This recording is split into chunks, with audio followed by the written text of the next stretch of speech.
Wanted to get in here and talk to you guys and explain the importance of black nationalism. It's important that we bridge the gap. A lot of the misinformation that has been given to the black race about black people. And of course, we have to address a lot of the information that has been given to black people about ourselves and a lot of the information that has not been given to us. You see what I'm saying? So with that being said, we need to really address the European continent on its face, being that really there is no European continent, to be truthfully speaking. If you want to do your actual history, you can go ahead. You can't refute it. You can't refute it because there is no European continent, period.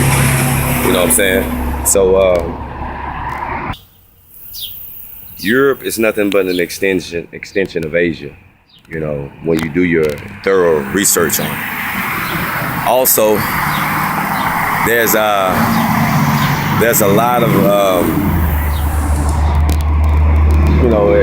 things done on purpose as far as history is concerned.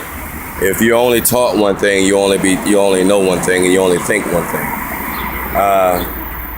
This is the reason why you've been taught that you were a slave. You know, you were the equivalent of a mule. You know, you ran off on you were used as a buck to breed women and run off on kids, which is now a trait today.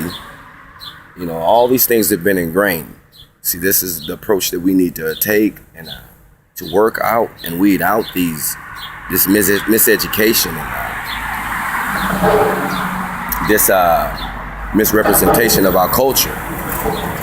You know, when you read books that have not been given to you in any public school, you will see that our culture is so far off from this Eurocentric culture. But we have adapted a Eurocentric culture. And it is nothing along the lines with true so-called African American or African by descent culture. It's far off. It don't even compare. When you line the two up, one is based off compassionate people's background, because when we ruled the world with complete harmony. When we ruled England, yes, I said England and all of Britain, King James, the sixth and the first, he was called the sixth, of course. When you pay attention to the video, he was called the sixth because he was the sixth king of Scotland and the first king of England. But when the Black King James ruled all those Britain, England, Ireland, and Scotland, he ruled them all in harmony. Upheaval didn't come until European came. When the European overcame it, it's called the Dark Ages and the Lost Period, because the Europeans erased all the history. And they went back when the Renaissance period and went and whitewashed all the history.